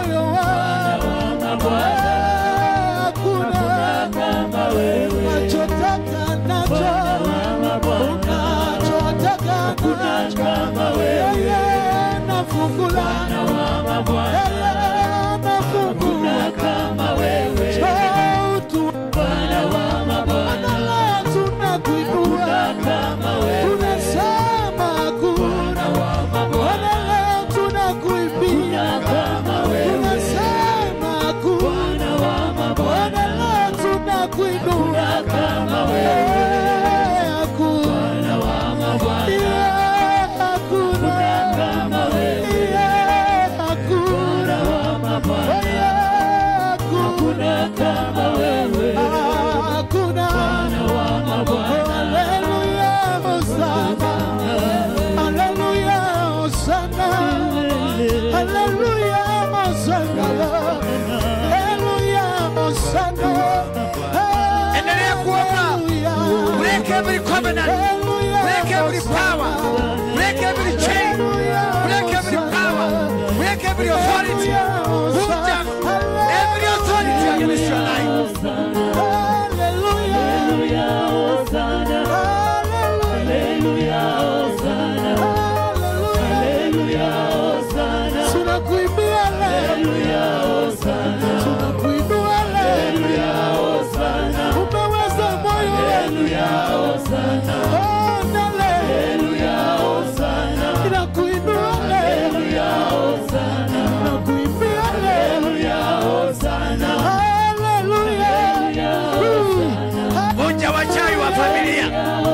Wachawi wa familia, vunja mipango yao, sambaratisha kazi zao, akisha moto, teketeza minara, teketeza maneno, teketeza miamba, teketeza zote, sambaratisha, sambaratisha maroho ya kifo, sambaratisha maroho yote ya kifo, sambaratisha epilepsy kuanguka, sambaratisha kuanguka, sambaratisha epilepsy, sambaratisha kansa, sambaratisha stroke, magonjwa ya stroke, sambaratisha, sambaratisha.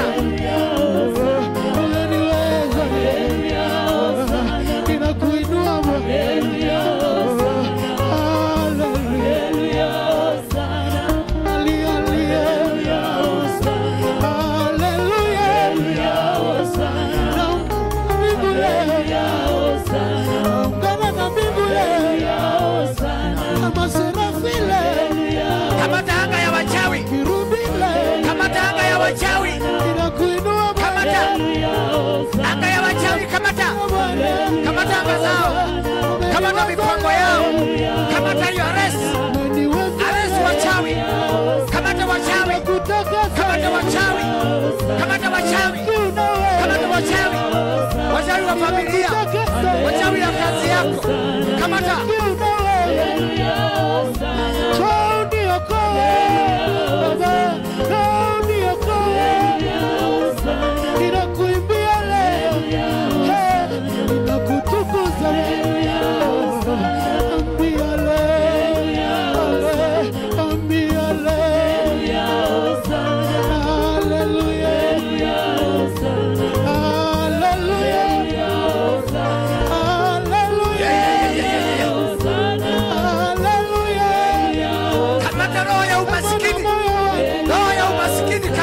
Kamata roho ya umaskini, kamata roho ya umaskini, kamata umaskini, arrest, kamata roho ya umaskini, kamata umaskini, sambaratisha mpango yao.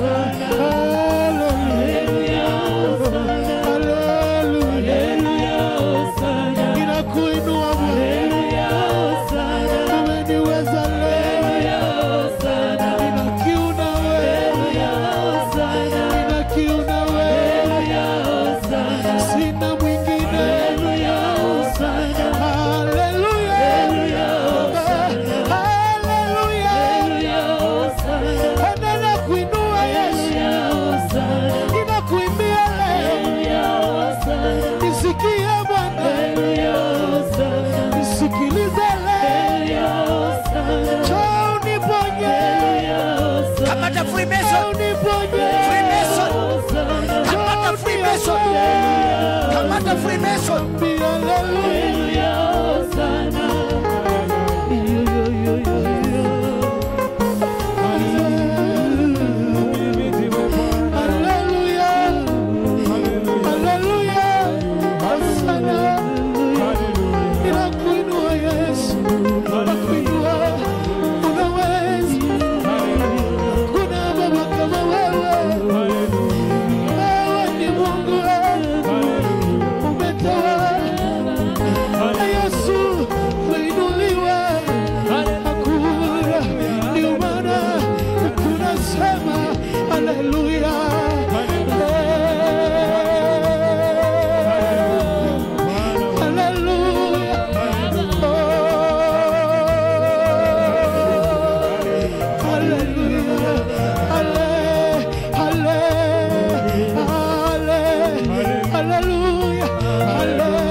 akisha moto, akisha moto, moto iwake, moto iwake, moto iwake, akisha moto, akisha moto, akisha moto, akisha moto, wasambaratike, skata dem, wabomoe, wabomoe, wabomoe, wabomoe, wabomoe, wabomoe, skata dem, kama tanga yao, kama tanga, kama tanga yao, sambaratisha.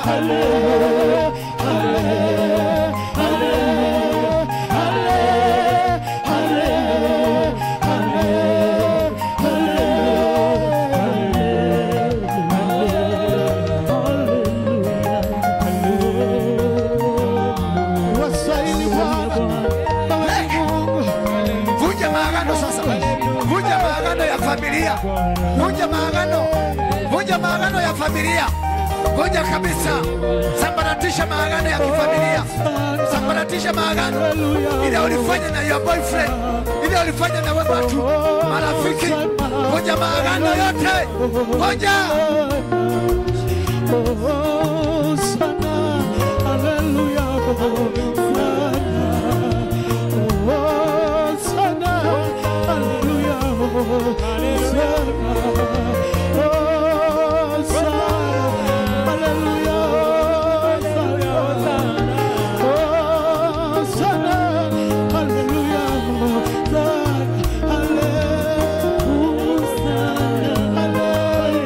Roho anashuka sasa, Roho Bwana ameshuka, Roho Bwana ameshuka, Roho Bwana ameshuka, Roho Bwana ameshuka.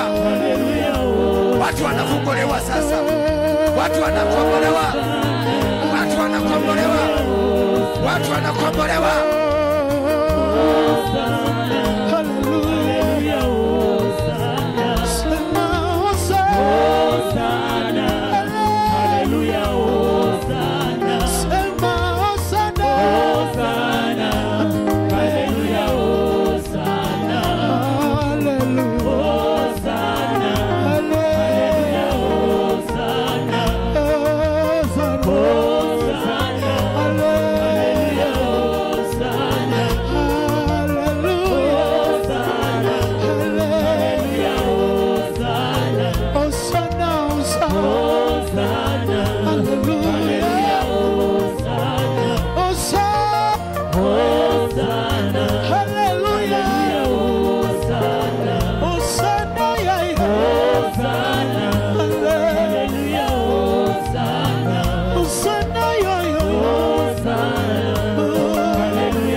Pokea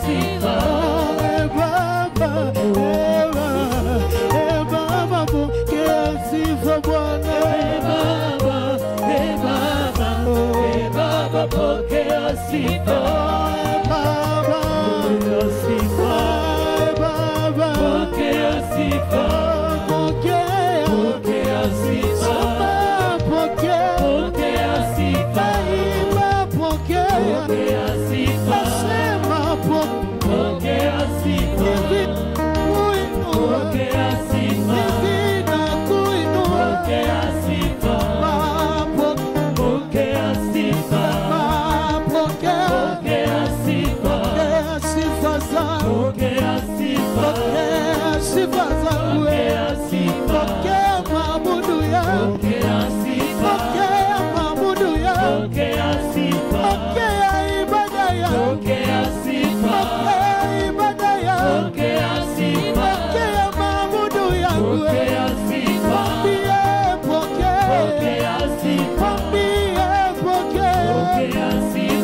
umenitoa mbali, umeniokoa, umenisaidia.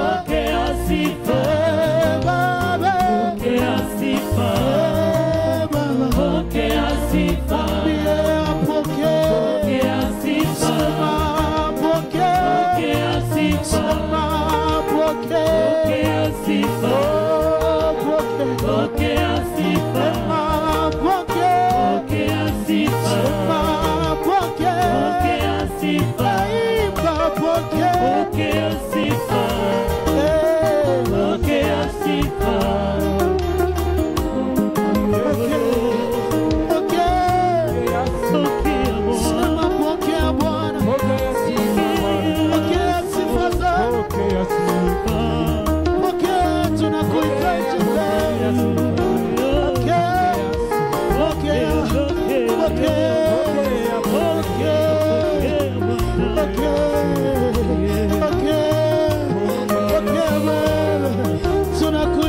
Hallelujah.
Spirit of God is upon you to declare that the year of you being held captive imefika mwisho. Walikuwa wamezima moto hapa. Mungu amefufua huo moto tena. Mungu amefufua huo moto. Walikuwa wamesema tumefika kikomo. And when the Jezebel alipojaribu kumuua Elijah, unabii ulitolewa, ikasemekana nyama yake itakuliwa na umbwa. May those ambao waliinuka kinyume na madhabahu hii, nyoyo zao na wakakuliwe na umbwa, na wakasambaratike, na wakabomoke.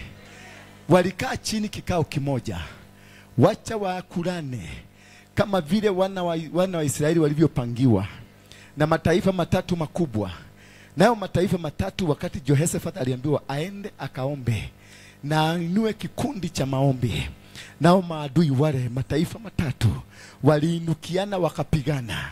Maadui wako kutoka sasa na wainukiane wapigane wao wenyewe kwa wenyewe, wasambaratishane, waangushane, waangushane, waangushane, waangushane, wapate confusion.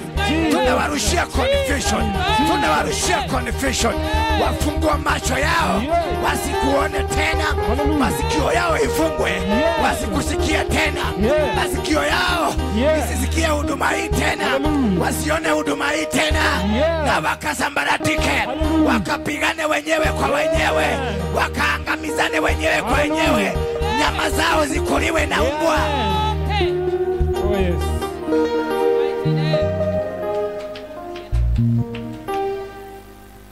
Walitumia fedha zao, walitumia fedha zao, walitumia mali zao kuharibu kazi hii, kuharibu kazi ya Mungu. Hizo pesa, hizo fedha mahali walizitoa, tunafunga huo mfereji, tunafunga huo mfereji, nafunga huo mfereji. Hawataingilia kazi ya Mungu tena, hawataingilia mipango ya Mungu tena, hawataingilia tena, hawataingilia tena, hawataingilia tena. Jesus name. May the wrath ambayo ilimkuta Jezebel ikawakute wao na wazao wao. Amen. Na wakasambaratike. Mizizi yao na ikauke. Yes. Matawi yao na ikauke. Yes.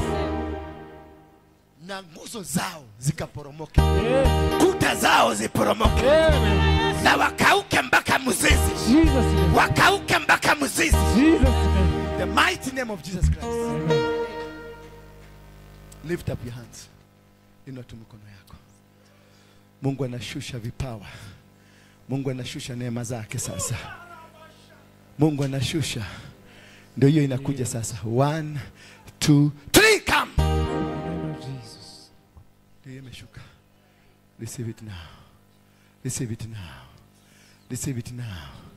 Funguliwa, vipawa zote zimeshuka. Maroho ya ukifo yameondoka katika jina la Yesu Kristo. Huduma yako haitaanguka. Ndoa yako haitaanguka. Kazi yako haitaanguka. Huduma yako itasimama. Kazi yako itasimama. Marriage yako itasimama. Walijaribu kwenda kwa waganga. Wakaenda wakapanga mipango. Eti ndio usambaratike. Wakakupangia nia mbovu. Eti ndio jina lako lichafuke. Hivyo hivyo walipanga. Hivyo hivyo walipanga. Nao waende kinyume. Waende kinyume. Waende kinyume. Waende kinyume. Hallelujah. Ninawakosesha amani. Wao na kizao chao. Ninawakosesha amani. Wao na kizao vyao. Waliokaa chini wakapanga wakose amani. Wakaanza kusikia. Wakose kuelewana. Wakaanza kabisa. In the mighty name of Jesus. Mitego waliokuwa wamekutegea na ikawatege. Maneno waliotengeneza kukuchafulia jina na ikawageuke wakachafuliwe. Wajaribu kusimama waanguke chini. Katika jina la Yesu Kristo. Inua mikono yako, shukuru Mungu. Amekusikia. Mshukuru Mungu, mwambie asante. Mwambie asante kwa kunikumbuka. Milango yote ambayo walikuwa wamefunguliwa.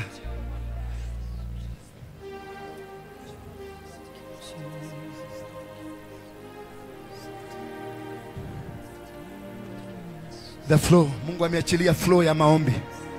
Mungu ameachilia flow ya maombi. Roho wa Bwana ameachilia the flow maombi. Walikuwa wamefunga maombi yako. Walikuwa wamefunga breakthrough yako. Sasa zungumza na ndimi.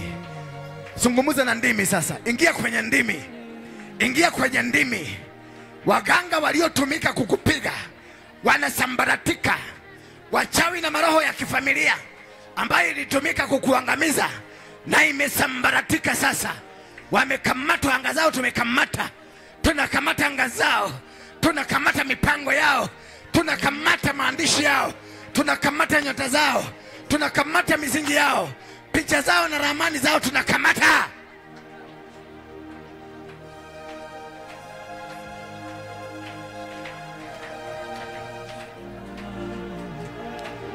We reverse. I reverse every gain. I reverse every gain. Yes.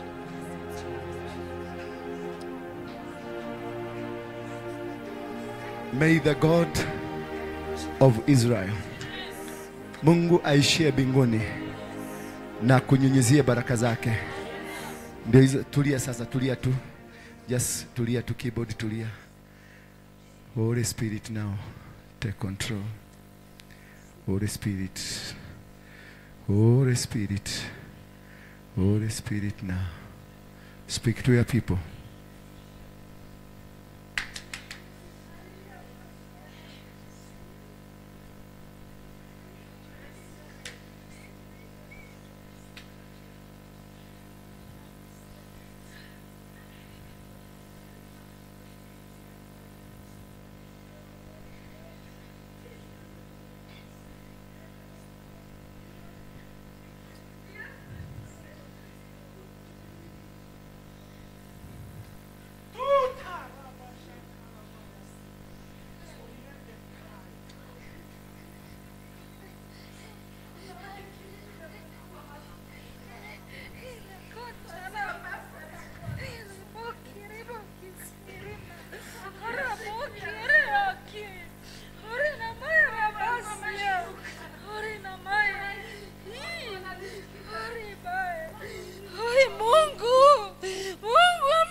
Nothing is possible in him.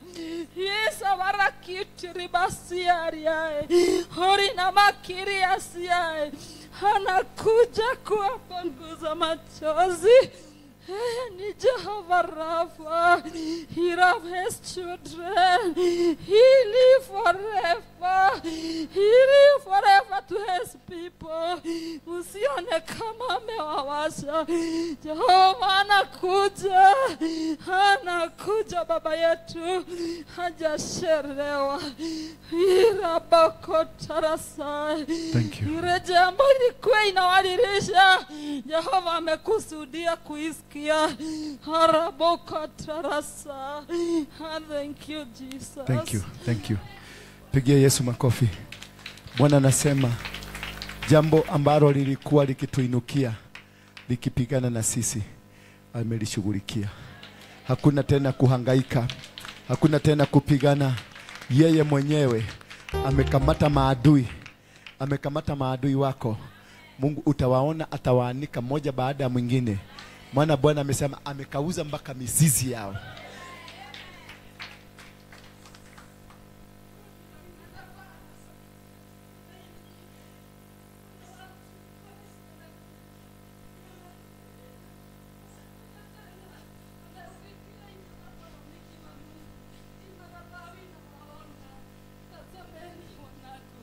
nikiwa mbinguni, macho yangu inawaona.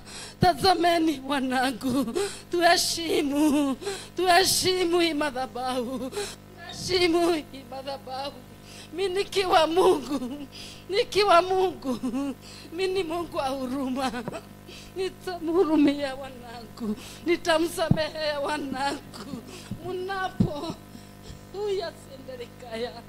Unaponililia nitasikia kilio yenu. Hii madhabahu imeinuka kwa wale wanapigana na hii madhabahu. Imeinuka wanangu. Thank you. Kuna wengi watapona kupitia hii madhabahu. Na kuna wengi ndarikaya nasindarikasenda rishandirikia sanda mutoraga mukarira kigongona-inĩ gĩkĩ, mũkahonera kigongona-inĩ gĩkĩ. No nĩ atĩrĩrĩ mũgakĩgarũrũka.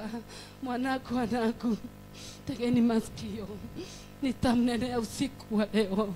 Mnapolala nitamnenea, na mgeuke. Mkisikia sauti yangu mnigeukie, na nitasikia kilio yenu. Mtumishi wangu, mimi nikiwa Mungu nimekuinua, nimekupigania. Usilie tena. Nikiwa Mungu nimetuma malaika wangu waje wakunipiganie. Tazameni, asema Bwana wa majeshi. Thank you. God bless you.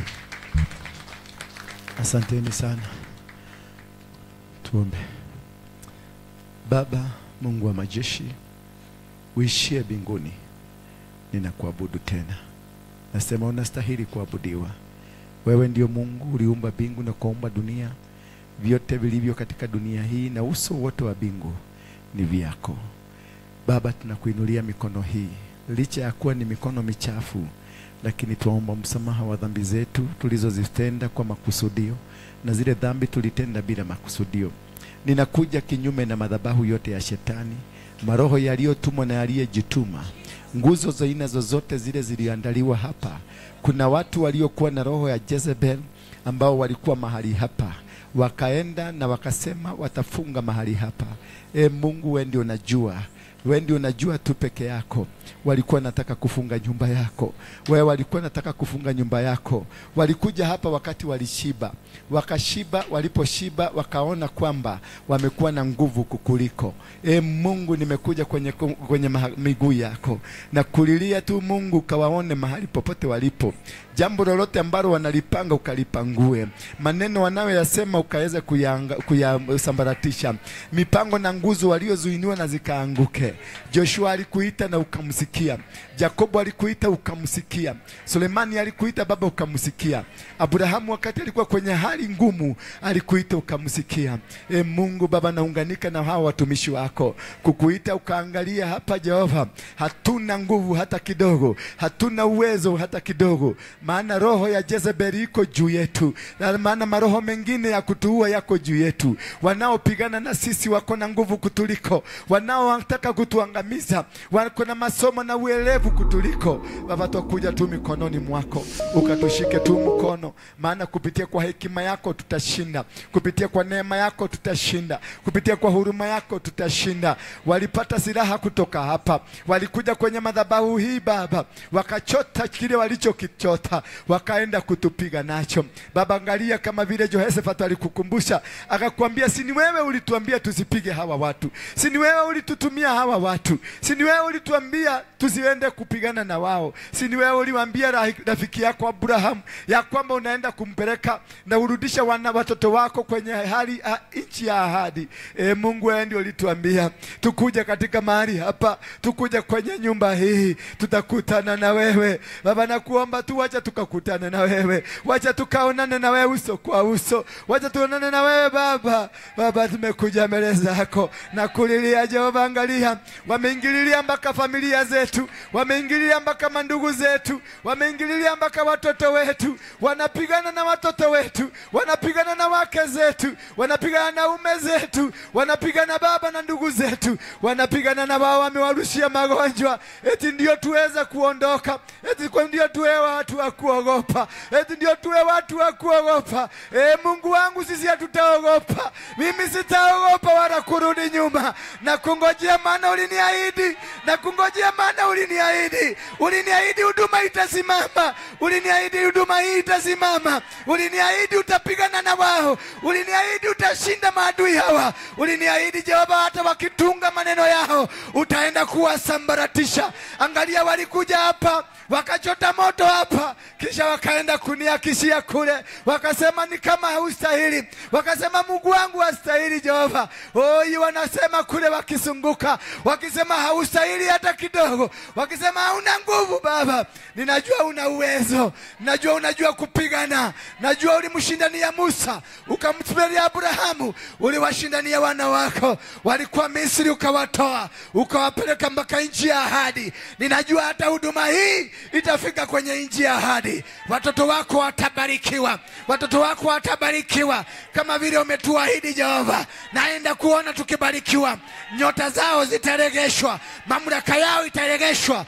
Moto wa nyumba hii ambao walijaribu kuuzima, ndio huo umewaka tena, utawaka tena katika jina la Yesu. Utawaka tena, utawaka tena, utawaka tena, utawaka tena, utawaka tena, utawaka tena, utawaka tena, utawaka tena, na umewaka tena, na umewaka tena.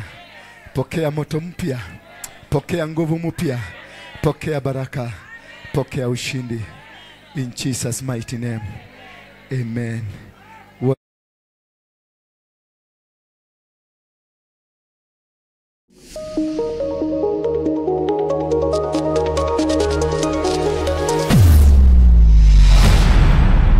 Bethel